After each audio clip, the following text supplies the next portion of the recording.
flesh. You know who I am? God in the flesh. The Word of God in the book has been shown to you. The most powerful of all prophets. The prophet that's found in the book. Lo, in the volume of the book it is written to me in Psalms 40, I have come to do thy will, O God. Thy law, prophecy, is within my heart. Now what better sinner can know a sinner than a godly sinner? Huh?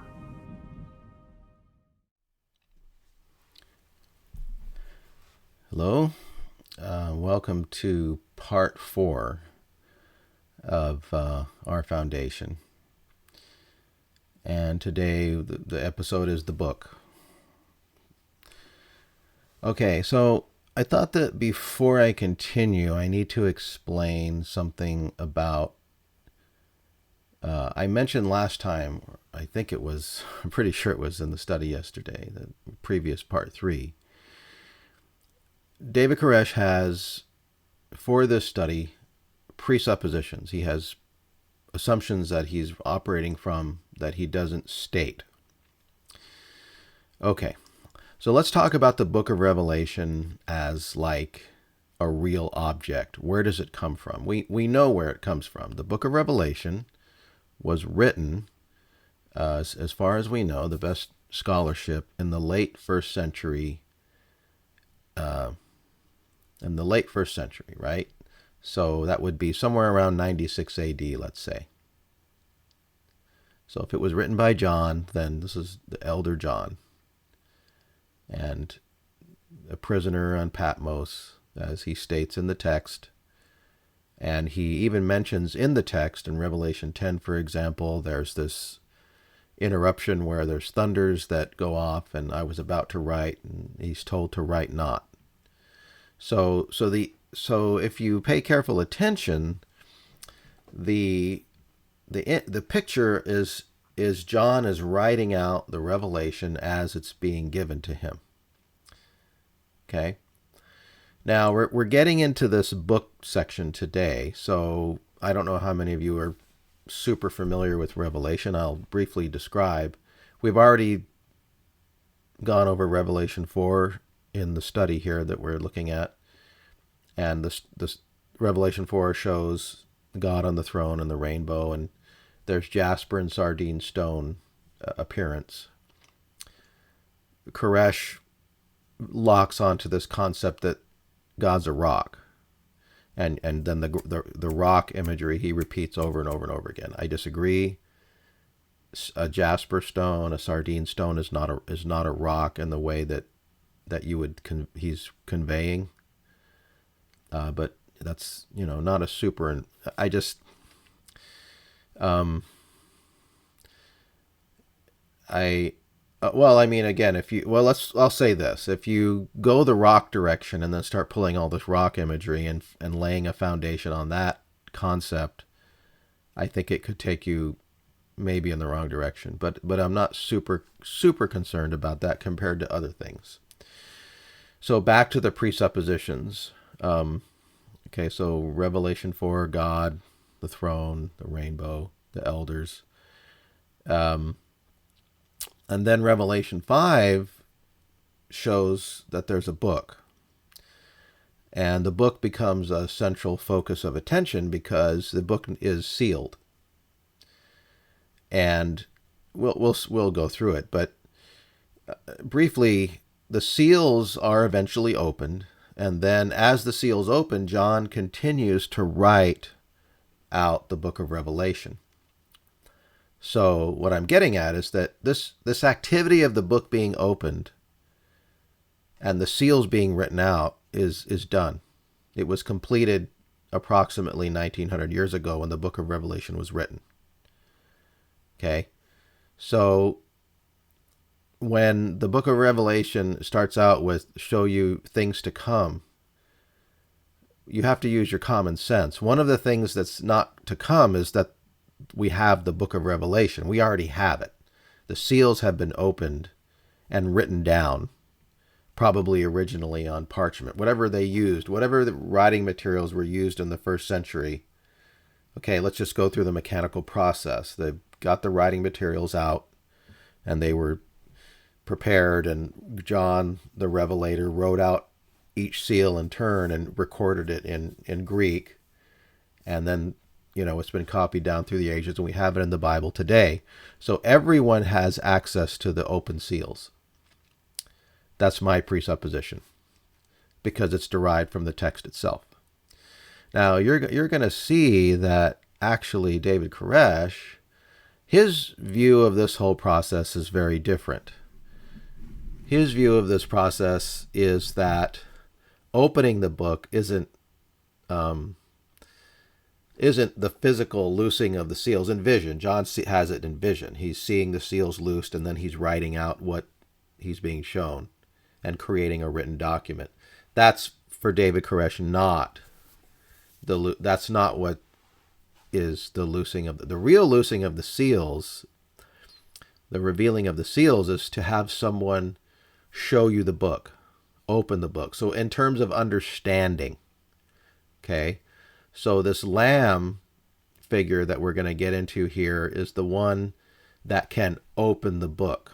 So for David Koresh, the opening of the book is essentially a thought process, right?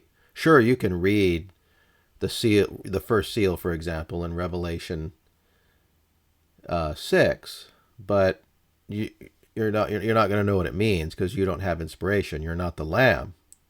Only the lamb can show the book, right? According to his way of looking at it. So the showing is, well, you've got to go and sit down, and then he'll begin his study and start showing you the book. He'll start doing what he does. He'll go back and forth in the Bible and go to the Old Testament and the New Testament and bring text together and go into this huge thing. That's supposed to be super really impressive, and oh my God, look at this great experience I'm having seeing the book opened in front of me. So we have two very different ideas, and I think his idea is fundamentally wrong. It is not in evidence, in my opinion. So let's and then I have points I can make to show how I think he's wrong. Let's get into it. Okay, so we left off here about 39 minutes in. So let's do the first paragraph here, and then we'll talk about it. In the right hand of this rock, there is a book. Only those who are in heavenly places can comprehend that there is a book. And a mighty angel, not a wimpy angel, not a mediocre angel, not even a strong angel, but a mighty angel, one who excels above the majority of the host. A mighty angel proclaims with a loud voice, "Who is worthy to open the book and to loose the 7 seals thereof?" This is heavenly vision. And no man, John records, on earth or in heaven or dead under the earth was able to open the book and to loose the seals thereof. John, the great beloved disciple, the one who became an apostle, John, greater than any of you, John weeps. Not even John is given this sacred privilege. John is disqualified. The 24 elders, those who will judge, are disqualified. The living creatures who say that God is holy are disqualified. God himself sits on the throne and stands aloof from this responsibility. One of the elders brought to the attention of John, "Behold, weep not." And now our foundation begins. Okay, it's a mouthful there. Well, he keeps, he's fairly accurately presenting the scene. He keeps talking about disqualifications, which is true. And I'm going to go ahead and quote it now because he'll never get to this particular part. So Revelation 5. Let's talk about qualifications, because he doesn't get to it. Right? He's right. He's right as far so far. He's talked about John is disqualified, right? Who's a great apostle, great disciple. John's greater than us, right? But disqualified. 24 elders disqualified. God disqualified. I have a snarky note. Vernon Wayne Howell from Tyler, Texas, who breathes air and shits on a pot, is also disqualified. Okay, well, he's still Vernon, by the way, when he's giving this study. He hasn't changed his name to David Koresh yet. Okay. Well, what is the qualification for opening the book? Let's go to the text, right? We're not going to guess. We're going to read the text. Now, here's the verses he's just gone over. Strong angel, nobody can open it. And John weeps, right?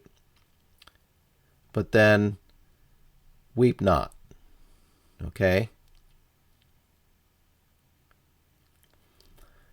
And then he sees the Lamb, and the Lamb takes the book. And when the book is taken, then it describes that the 4 beasts, 24 elders, fall down. They have harps.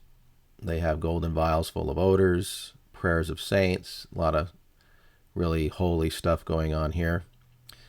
And they sing a new song. They sung a new song. Okay? What is the song? Well, again, we're going to read the text and find out what the song is. Thou art worthy. Okay, so here's where someone is worthy. Well, why are they worthy? To take the book and to open the seals thereof. So here's what we need to do. Thou art worthy to take the book and open the seals thereof, for thou wast slain, and has redeemed us to God by thy blood out of every kindred, tongue, people, and nation. Wow, that's fairly obvious who we're talking about here, right? So the qualification, which is directly stated,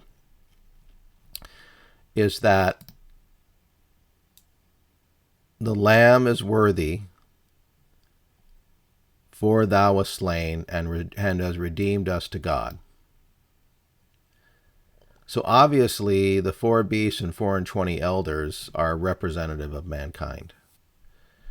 And notice it's pretty universal, right? Every kindred, tongue, people, and nation. So let's not play games. That is who we would say is Jesus Christ, which this is a revelation of Jesus Christ. So that would make sense that this is Jesus Christ, because Jesus Christ is the one that fits the qualifications. It's very simple. Okay, and I don't mean to assume anybody is stupid or trying to insult your intelligence, but this became an issue back in 1989, 1990, because David Koresh started teaching that he was the Lamb. But anyway, let's proceed. I just wanted to talk about the qualification thing. Let me look and see if there's anything else we want to cover here. Okay, so, right. He says, well, God, right here, he is making a big deal about all these entities being disqualified. I find it fascinating that he never quotes the text that explains precisely what the qualification is. The reason is that it is inconvenient, for it would make plain how ridiculous it is for him to claim that he is qualified. I think later on he claimed to have died in his sleep and then had been resuscitated by God. Not a shred of proof for this. So, yeah, so what that's about is that at some point, I think, I don't have any documentation for this, I think he realized that he had to die because you can't redeem. So there was something about he claimed to have died in his sleep and then was brought back to life. But I don't want to put too much on that because I don't have any documentation for that, but I remember hearing about it. Okay. So now let's get into, he says our foundation begins. Okay. Which again, our foundation, that's the title, right? Our foundation. Okay, that's why I chose the title, by the way, because it's the theme of what he's talking about. All right. Continue. The sea of glass, crystal and clear, not a turbulent wave in it. The same voice on earth that said, "Peace be still," who stilled the rough waters that men might have rest according to their own understanding, is the God who sits on the throne. Peace be still. That's interesting because Jesus is the one who said, "Peace be still," right? If I'm not mistaken. I don't, well, actually, I'm not sure. You know what? I should do more research on that. Yeah. Caught me off guard there.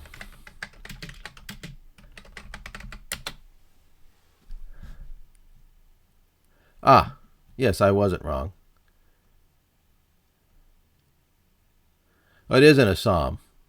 But yeah, also in Mark 4:39, he arose and rebuked the wind and said unto the sea, "Peace, be still."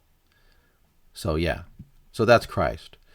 So notice he's attributing that to God, and of course then there's the Trinity thing. Christ is God. So I just want to note that. Let's let him continue, and we'll see what we can figure out. Not a wave of stirring. The doctrines thus now to be taught, we had better say, "Holy, holy, holy," or we are going to hell. No questions asked. Isaiah 57, the righteous perisheth. Right, so there, getting pretty specific, right? The doctrines thus to be taught. We had better say, "Holy, holy, holy," or we are going to hell. Ugh. Scary, huh? Behold, the Lamb. And I beheld in the midst of the throne stood a Lamb as it had been slain. Those who in heavenly places begin to become turbulent, begin to have reactions in the flesh, begin to become disturbed because of the doctrines thus taught from that book by the Lamb, are the ones who crucified the Lord. So this is obviously setting up defense mechanisms, right? Because of course he's the Lamb. Okay, he claimed that he was. I'll give it away. This is him. He does mention that it as stood a lamb as it had been slain. He didn't elaborate on how he had been slain, other than maybe he claimed, well, he was slain back in 31 AD, which means he would be saying he was Jesus, but he didn't say he was Jesus at first. And I think as we go into this study later on, we'll have more clues about how he is claiming to be the Lamb. But then, of course, here we go with the, if you disagree with him, right, begin to become disturbed because of the doctrines taught from the book by the Lamb, right? So in other words, if I become disturbed when I see him having sexual, and when I say see, I mean I learn that he's engaging in sexual intercourse with Judy Schneider and is teaching that Steve and Judy aren't married anymore in 1990, I became disturbed. He claims those doctrine of him that allows him to do such a disgusting thing is taught from the book, okay, by the Lamb, which is him. Oh, ooh, look what I am. I'm like somebody who crucified the Lord. Whoo! Yeah. See, he comes out swinging. This is, remember I said last time how a weaker person who, when Lois Roden confessed the sin, he would have ran out the door and that we never would have saw him again. He's the opposite of that. He's going completely on the offensive. He's doubling, tripling, quadrupling down. and taking this text and using it as he's coming at us with this and saying extremely strong, making extremely strong statements. Let's continue. They are the ones who are guilty of the blood of God. The ones who cannot obey the doctrines thus to be taught in the light of heavenly places are the ones to whom it is tacked upon their forehead, the mark of the beast. Ah, okay. So remember, anybody watch Noodles? David Koresh and Noodles. I did that several months ago. He said the mark of the beast back then was a potato chip, right? And then I showed later on that, well, actually they started eating Cheetos and potato chips. So he wasn't really, but now here, now he's changed. The mark of the beast is if you cannot obey the doctrines. I said, I have a note. So here we go with the threats, which do not move me. They are designed to make you afraid so that you will be paralyzed with fear, paralyzed into blind obedience. I will not obey false doctrine. Okay? Which he's using the word doctrine. So how do you determine if a doctrine is true or not? Like, who makes that determination? Do you just, someone says, like you said earlier, it's all strictly biblical, and then that's it? Oh, well, he said it was strictly biblical, so it must be biblical because he said it. Yeah, I don't think so. Let's continue. And his image is to be revealed. Think of this subject. The revelation of the Lamb. The revelation of the Word of God. The revelation of the mercy of God. And the Lamb came and took the book out of the right hand of him that sat upon the throne. And all of heaven rejoices. All of heaven is thankful for the Word of God that is now to be unloosed. They overcame by believing in the beginning that this Word made heaven and earth. And now they get the full satisfaction of seeing it in its completion. And when the Lamb opened the first seal, one of the four beasts said, "Come and see." And there was the sound of thunder. And behold, a man riding on a white horse. Okay. So again, notice. Now, I'm not saying he didn't know about the text, but notice he hasn't cited. He did mention that heaven rejoices and heaven is thankful and they overcame. But he doesn't mention specifically that the new song, they sung a new song. This is the song. Okay. The song is that the Lamb is worthy because he has redeemed us to God by his blood. Okay. So he skipped that part, which is an important part, right? That's an important clue as to who the Lamb is. And of course, we know John 1. Some of you may already be thinking about this, right?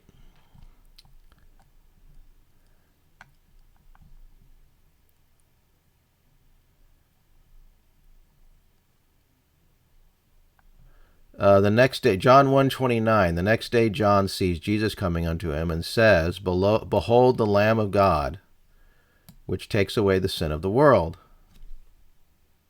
This is basic Christian doctrine from the beginning, right? Simple, basic, easy to understand. You don't have to have a 10-hour Bible study to figure this out.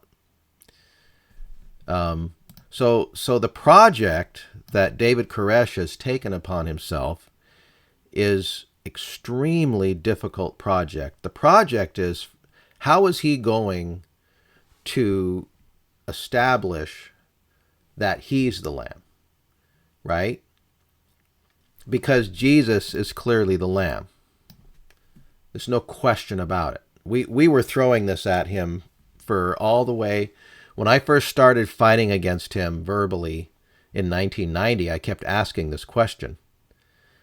He couldn't give me a straight answer. He gave me a roundabout answer, which we'll get into. So this is the issue. This is the core central issue. This is the thing that I gripped upon. In fact, and let me show you what else, even what's more important, just very briefly. Okay, so we'll go back to Revelation. If we go here earlier, we'll go to verse 5. Okay, and this is history. This is history. I'm not just complaining about David Koresh here. I'm giving you history in the sense that this was the questions that were being asked of him back in around May of 1990. And not only asked of him, but I asked, for example, Wayne Martin and others. But he called me on the phone and we were talking about this stuff. So the elder says, he identifies the lamb, right? And the lamb is called the Lion of the tribe of Judah. Okay? The lamb is also called the Root of David. Okay, so it's two titles in succession.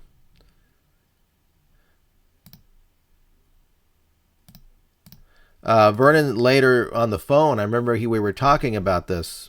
He said, oh, the scene changes. He sees a lion. He sees a lamb.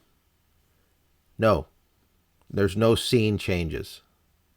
The lamb is there, and then the elder refers to the lamb as with the title Lion of the tribe of Judah and the title the Root of David, because he's trying to minimize this particular passage here.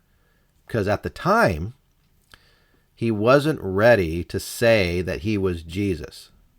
He didn't want to say that. We predicted at the time that he eventually will have to say that. He has no choice. See? So the Root of David passage is super important because that tells you that the lamb is the root of David, right? That's an extrapolation, right? See, because right then he sees a lamb as it had been slain, and of course we know why it says that, because it had been slain. So, sure enough, the Root of David is the lamb. Okay, that's establishes that particular biblical fact right there. Again, super simple, super easy, straightforward. Don't need to be a prophet to figure this out. You don't need an inspired message from God. You just simply read the text according to the Protestant tradition, which we're all supposed to be Protestants, even Branch Davidians. Protestant tradition. You don't need a pope to tell you what the Bible means. You don't need a priest to tell you what the Bible means. You simply read it using your skills of reading and deduction and figure it out.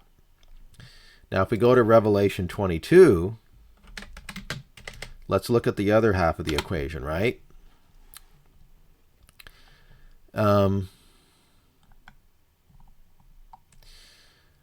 Revelation 22:16. Okay, so here's the other side of the equation. Lamb equals Root of David, right? Write that out. I, Jesus, and we know who that is, have sent mine angel to testify unto you of these things in the churches. I am the root of David. He's also the offspring of David, but you can extrapolate from that sentence saying I am the root of David. So you can say logically, Jesus is the root of David. And if the lamb is the root of David, then the lamb is Jesus, just as John 1 says, and then 1 John says, as we saw, and also makes sense because of what the elders say and the beast, that the lamb is worthy because thou wast slain, for thou wast slain, and as redeemed. So this is just basic Christianity. It's common sense, basic, simple Christianity that's been around for thousands of years. And it's been known and taught, and it's nothing new. But here we have a person who what I would call a usurper, using very strong language, coming out swinging, right? Coming out with bold words, threatening, and he is crafted and shaped this narrative in a particular way that suits his purpose, which means he skips over certain sections, like why the Lamb is worthy. Now, the way that he's worthy, the way the mechanics work, is that he's worthy in the sense that, I don't know if he ever directly says this, but as you go in front of him, like I described earlier, and you sit down and he begins to read the Bible to you and show you, and in here we'll see. Let's go to the next section, and we'll use this as an example of what I'm talking about. Because remember, he's said that he's talking about the first seal. Remember, it's the students of the seven seals, right? This is the big kahuna, the seals. This is where everything is important, and those seven seals. And that was his message from this point in 89 all the way to the end. And that was the question he was asking when the ATF and FBI came. It's about the seven seals. Who can show the seven seals? Because that's the qualification. David Koresh has shown the seven seals because he has gone into Revelation 6 about the white horse, and then he shows it to you in the 45th Psalm, which I have a note that I don't know how to read properly, and we'll get into that because he makes a mistake. Again, this is a technical error that he makes, which I've talked about in other places. I think I made one, and I made a video. Did David Koresh make Bible mistakes? And the answer is yes, he did. Okay, so Psalm 45. Here we go. The 45th Psalm. The hard rock begins to speak now.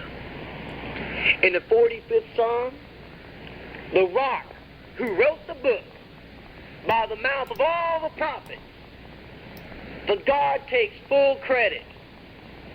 My heart. You thought he was a rock. You thought he was hard.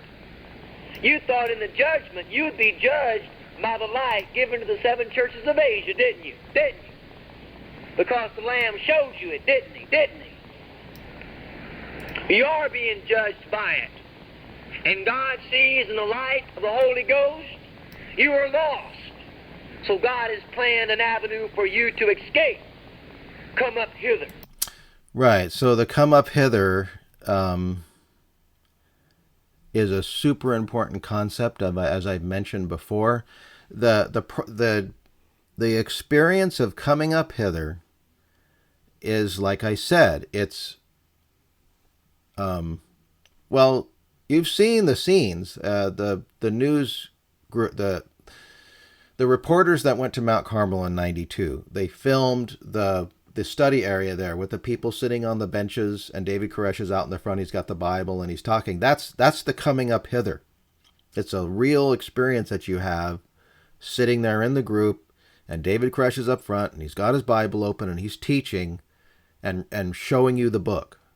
And therefore, and then, he'll show you the first seal and he'll show you Psalm 45.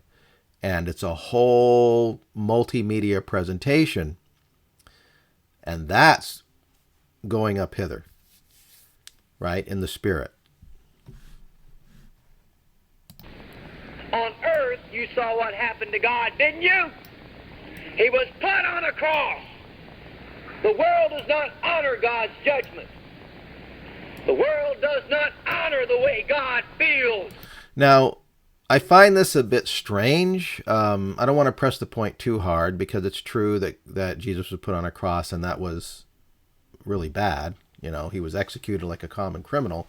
But let's acknowledge that it's necessary, right, for the redemption of mankind, which it was mentioned earlier by the beast and the four elders, for thou wast slain, right? Like this is a fulfillment of prophecy. So, okay. Anyway, we'll continue. We'll see where he's going with this. It's just a little weird, I think. So come up hither, God said. Right. Where my authority is appreciated. Right. So his strategy is that God can't come down to earth because when he tried and they killed him. So you've got to go up there. And that's where you can learn the truth, right? Where Jesus can reveal the book to you, the Lamb. Who can open the book? No man. Here is the book being opened. Behold the Lamb of God. Behold the gift of God. Funny, quoting 1 John there. And now we're going to get to where I'm going to have to do a rather lengthy exposition here. So here we go. God's letting you know his heart is indicting. His heart is judging a good matter. Okay. Oh, boy. All right. So God is letting you know his heart is indicting, his heart is judging a good matter. We're going to have to go to Psalm 45, and I'm going to have to give you a little history of how he would read this psalm. And we're gonna get into some more straining at gnat accusations. I actually wrote Koresh a letter about this mistake that he made.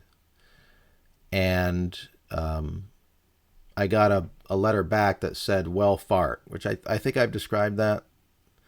I got mad. I had a meeting I called Steve Schneider up. They were in the Pomona house. I went down there and we talked for 6 hours, going around in circles, arguing over all the stuff that I'm talking to you about right now, and got nowhere. Because again, they're in a different place than I'm in. I can see certain things clearly. They think I'm Babylonian, even though they didn't say so. Clive was there. Jimmy Riddle was there. My father was there. Stan Sylvia, Neil, Vega. There were no women there because this was where the men stayed. Okay. So this is like basic grammar, syntax, etc. Now, here's the word. Let's zoom in. I'm going to zoom in really big so we can see. Okay? Right here. Now, have any of you ever seen that word before? It only occurs one time in the entire King James Bible. My heart is indicting a good matter. Now, first of all, this isn't God talking. Okay? This is the author. But what does it mean to say my heart is indicting a good matter? And notice how it's spelled. Indicting. I-N-D-I-T-I-N-G. Okay? Now, I am a detail-oriented person. I think like a scholar, though I'm not a scholar professionally, but I understand the scholarly method. So I'm going to pay close attention to this word, because when I first saw this, I say, wait a minute, that's a strange word. I don't know what it means, and nor does anybody else. Now, when David Koresh would read this psalm, when he first started reading it, I was sitting in the church listening to him speak. One time he said, my heart is indicating a good matter. Okay? My heart is indicating a good matter, and he just kept going. And I heard, I immediately catch that. It doesn't say indicating. Now, at this point, unlike other times where I might raise my hand and correct him, this is 1988 or 89, and no, those days are gone, because if I do that now, he's going to get really angry. Because again, his attitude is always moving towards exercising more authority, becoming less tolerant of disagreement and questioning, because he's, in his mind, he's always right, because he's inspired. He's got a direct connection to God, supposedly inspiring him to say,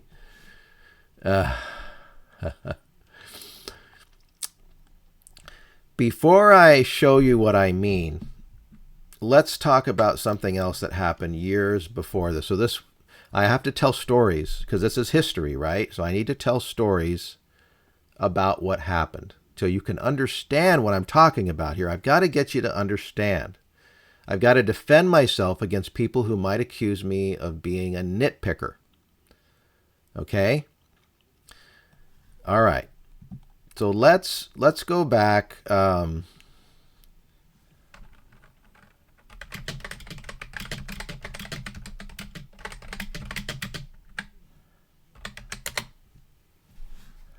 Psalm 75.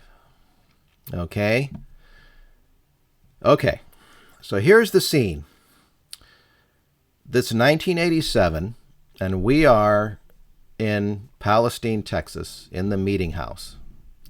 And yeah, let me show you. When I say we're in Palestine, Texas, in the meeting house, I want to be really.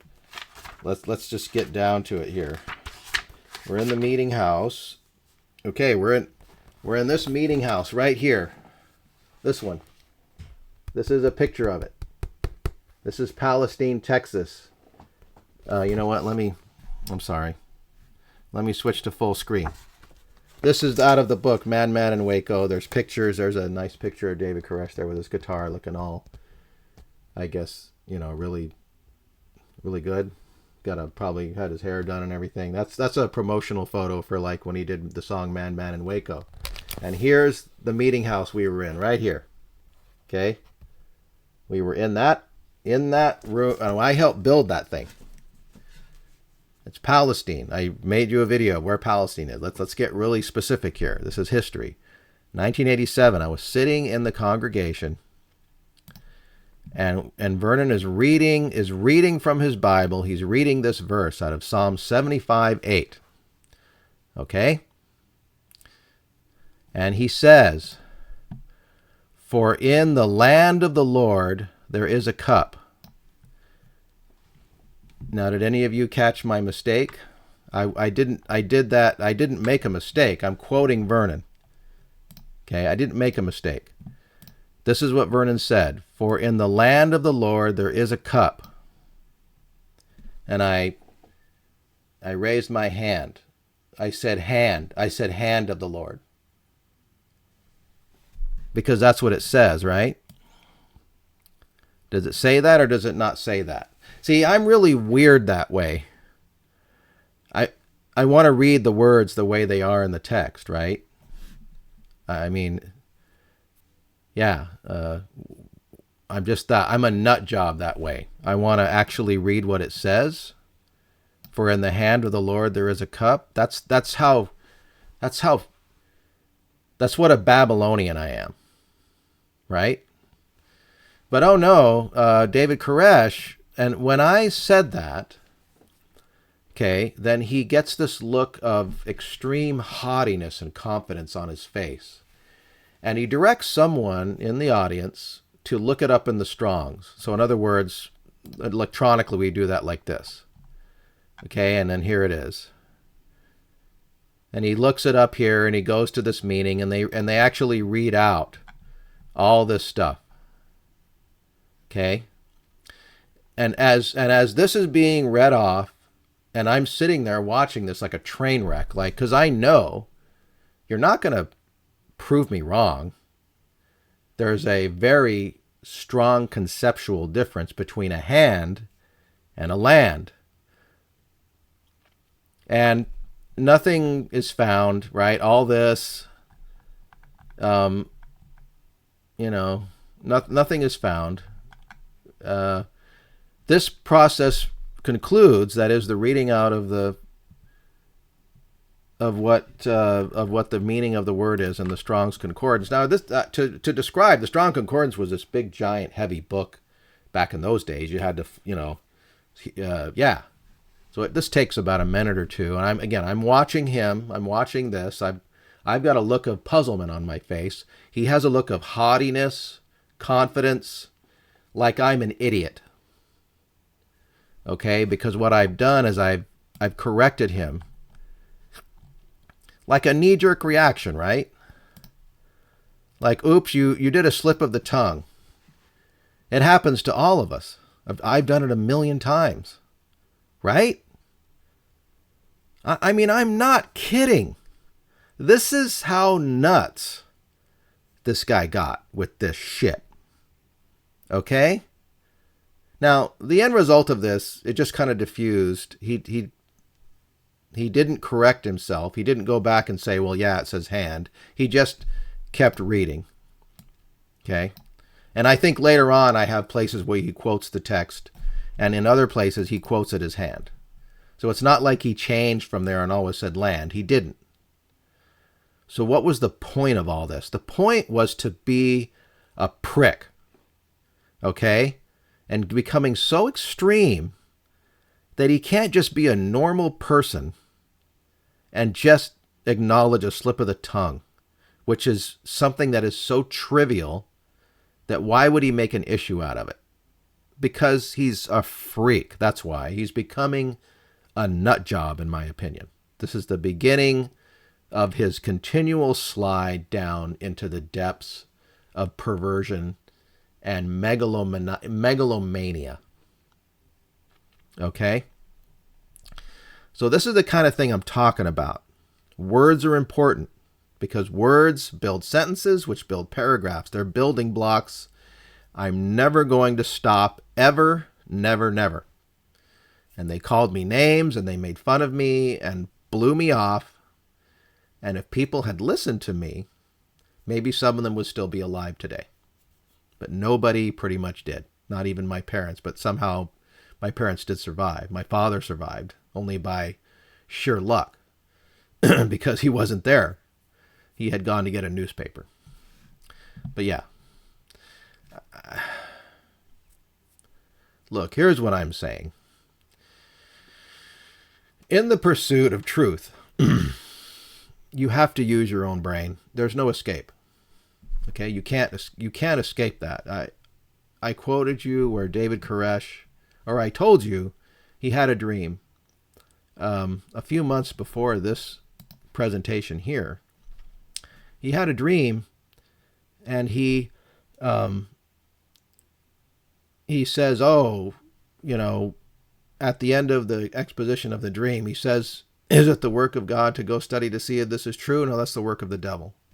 So not even tolerating the process anymore of, okay, I've given the message, go study it out and see if it's true. He's not even tolerating that anymore. You have to sit there, and as the words come out of his mouth, instant acceptance with no questions whatsoever. This is how intolerant he became. Now, let's look here. He thinks indicting means judging. You saw that, right? The way it's structured, God is letting you know his heart is indicting, and then he replaces the word with judging. So he thinks indicting means judging. So where he's getting this from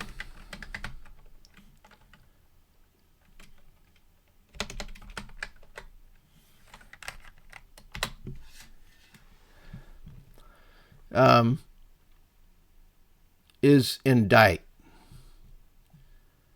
Right here. And then, of course, an indictment, which is the suffix, right? We know what that does. So let's, again, we're going to get really basic here. This is a formal charge or accusation of a serious crime. Okay?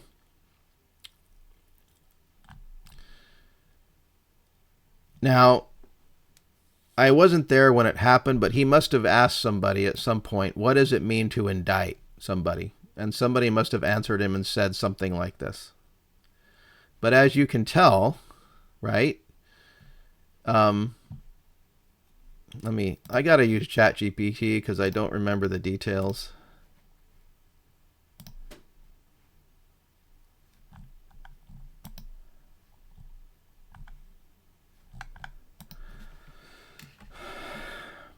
Okay, so bear with me.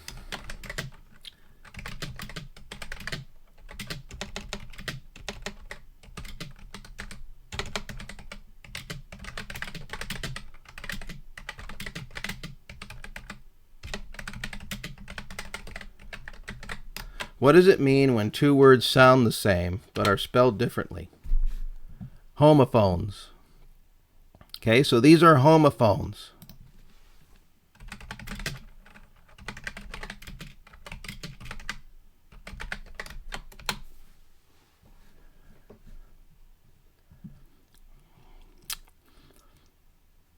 here we go.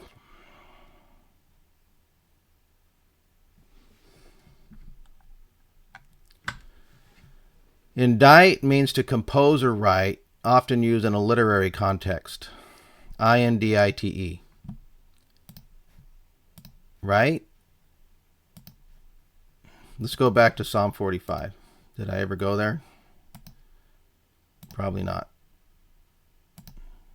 Yeah, I did. Okay.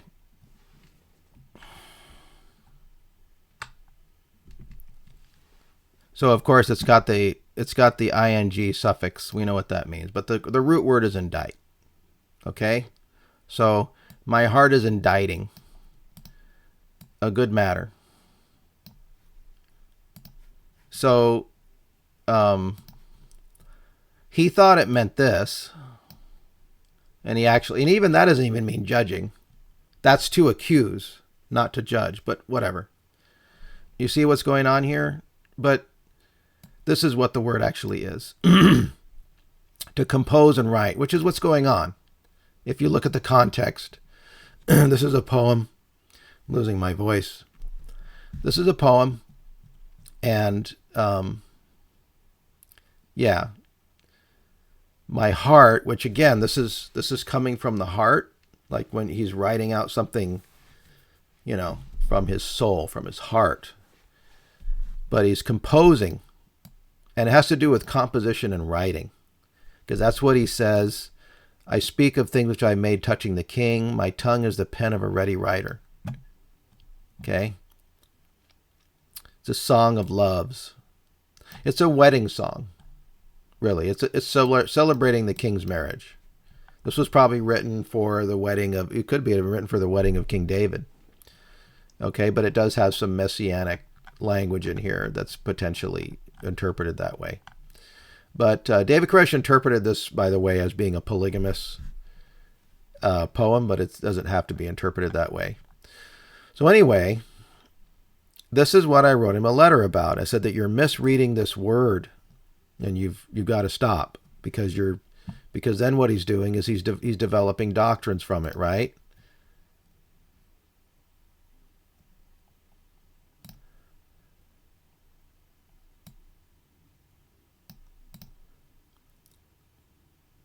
So I disagree with this interpretation, and therefore doctrines based upon it. And this is just, obviously, I don't think it's necessarily a minor point. I think it's a rather medium-sized point to make on this text.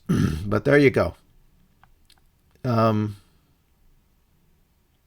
Let's finish side one here, and then we'll stop for today. We'll finish, yeah. I speak of the things which I have made. The world does not regard the Holy Ghost. The world does not regard the Spirit that made. And notice what he did. I speak of the things which I have made. No. He didn't quote the whole sentence. I speak of the things which I have made touching the king. Right? He's talking about composition. Okay? It's not God saying, I speak of things which I have made, like Genesis 1. Come on now. Heaven and earth. That's why he was on the cross 2,000 years ago. That's why the one criminal says, what are you doing up here, God? For you. I had to come up here to get equal with you. These three men were exalted above those who killed them. They were raised up. They were in heavenly judgments, weren't they? All the world considered all three worthy of death. Well, being dead is better than life, isn't it? The other man was in heavenly places with the criminal, wasn't he? And he was cussing God on the throne. No doubt because God was keeping silent. Why don't you deliver yourself if you're God? Justify yourself. Say something. Bring us off this cross. No, God's high. He don't say anything, does he? He's a rock. But the one criminal heard this rock whispering, Father, forgive them, for they know not what they do. He caught the little voice, didn't he? Lord, remember me when you come into your kingdom. That's all he had to hear. Remember me. God says, I say unto you today, you will be with me in paradise. You will be recreated. You will overcome through my power. You are mine. You see, we're in the same boat that the world does not know how to judge. My heart is judging. Yeah, there he goes again. My heart is judging. Wrong. Wrong. Wrong, wrong. Objectively wrong, as I have shown you. It's just simply wrong. So, but what do I get when I point these things out? I get smart-ass remarks and dismissal, like I'm stupid. No, I don't get any kind of actual argument. I get contempt, arrogance. The one who's always talking about people being proud and arrogant, the most proud and arrogant I've ever known. God says, a good manner. I speak, I create the things concerning my king. My tongue is the pen of a ready writer. God has spoken his word in the book. God says to the one you're beholding in heavenly places, who's showing you these prophecies, God says he is fairer than the sons of men. And then I'll read, because this recording doesn't have some of this text. I had an original recording which had more of the text. He's fairer than the sons of men. He's fairer than the children of men. That's why it's in red. Isn't he good looking?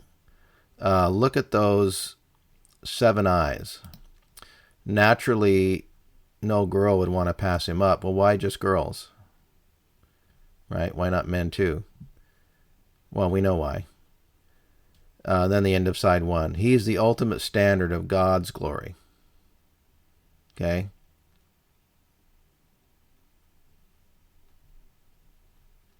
The 7 eyes are the seven eyes of the Lamb. Right? So anyway, I'm going to stop there because this is already getting to be an hour long. And we're going to have to continue on to side 2. But we have finished the first side. It took 4 parts to do so. So I guess it'll take 4 parts to finish the other half of the study. We're still future from the what I would call this. This is why one of the things it was called was the scream tape. And the reason why it was called the scream tape, it's down here in 19 minutes into the second side. And this is the screaming. This whole section right here. What has God spoken? Then he starts screaming like bloody murder. Yeah, and it's just going, it goes on all the way down here. And he's calling people fools, and he's telling you're going to go to hell, and he's trying to scare the hell out of everybody. So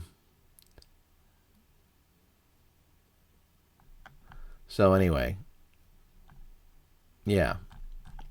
So we'll continue with that on part 4. Wait, no, part 5. Yeah. So we'll end here. Anyway,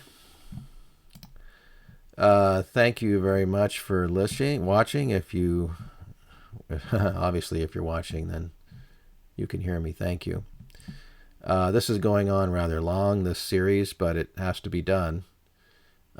So if anybody has any questions about methodology, in other words, what I'm saying, why am I crossing my fingers? Because I'm hoping nobody yells at me. If you have an argument about why you think maybe I'm wrong about something here, then certainly give me your argument and let's talk about it. Because, yeah, I mean, I don't think I'm wrong, but I've been studying this stuff for quite a while. These points that I'm making about the Lamb and Jesus and all this stuff, it's pretty straightforward to me. So, yeah. Anyway,